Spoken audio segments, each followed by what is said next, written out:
कोई चर्चा हो रही है होलिस्टिक डेवलपमेंट इंडिया 2047 और अंतिम वाला है अपॉर्चुनिटीज एंड चैलेंजेस।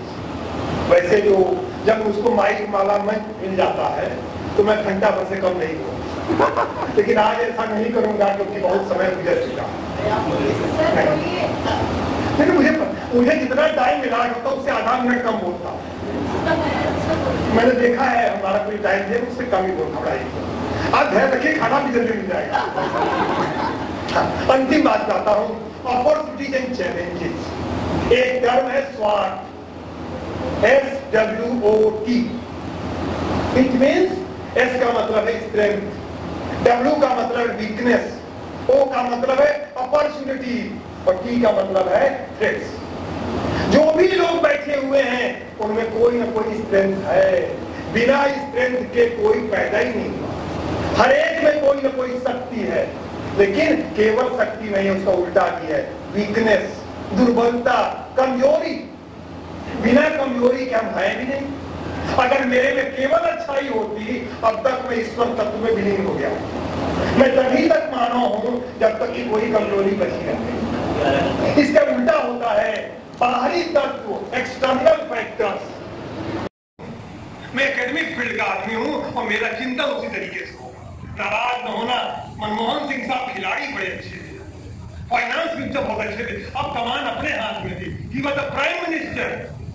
2009 में विश्वव्यापी मंदी आती है, वह अमेरिका के लिए मंदी थी, पाश्चात्य देशों के लिए मंदी थी, क्योंकि उनकी फिलॉसफी थी चार्वाक फिलॉसफी, यावत जीवेत सुखम जीवेत, ऋणम कृत्वा ऋतम जीवेत। जब तक जिंदा रहिए सुख से जिंदा रहिए, ऋण लेके ठीक। भारतवर्ष का चिंतन कभी ये नहीं रहा, हम लोग भोगी संस्कृति के लोग नहीं है, हम बचत स्वभाव के लोग हैं।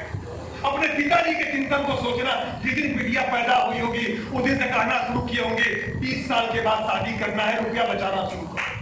मैं कोई दहेज का समर्थक नहीं हूँ, मैं केवल ये कहने आया हूँ पिताजी को एक समझ है कि खर्चा होने वाला है, पैसा बचाओ। नई पीढ़ी के मित्रों जो उधर पीछे बैठे हुए हो, तुम्हारे चिंतन में खोट आ गया, आप भोगी संस्कृति के हो गए हो। आप ये बात समझ नहीं पाते, कमाना जरूरी नहीं है, बचाना जरूरी है।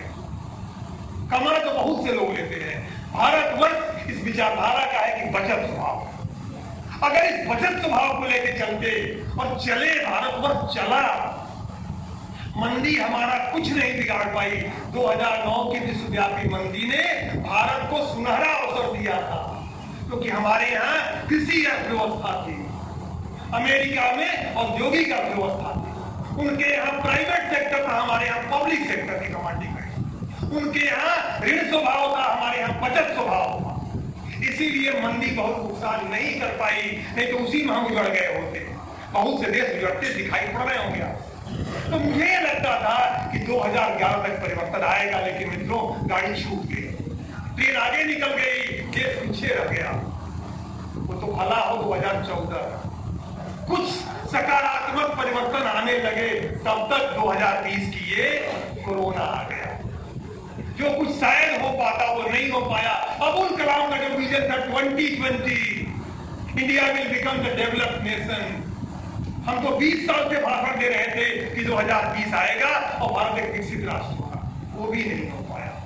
लेकिन जब से कोरोना आया है, कम से कम 500 मैंने लेक्चर दिया है ऑनलाइन, और मैं तब से कहता था कि 2022 आएगा और हम कोरोनोत्तर भारत में होंगे, पोस्ट कोविड एरा शुरू होगा। बाबा विश्वनाथ मेरी वाणी को बल प्रदान करें, और ऐसा लग रहा है कि यह जो 2022 है ये पोस्ट कोरोना पीरियड है। जिस तरह से 2 वर्ष निराशा के गुजरे, जिस कोरोना की मार जो 3rd वर्ल्ड वॉर के हालात थे, 2020 3 चीजों के लिए भारत में याद किया जाएगा। आप ऐतिहासिक सिंहावलोकन करें। एक तो कोविड हमारे देश में मार्च महीने में शुरू, एक बड़ा भारी कुठाराघात है, 3rd वर्ल्ड वॉर जैसा।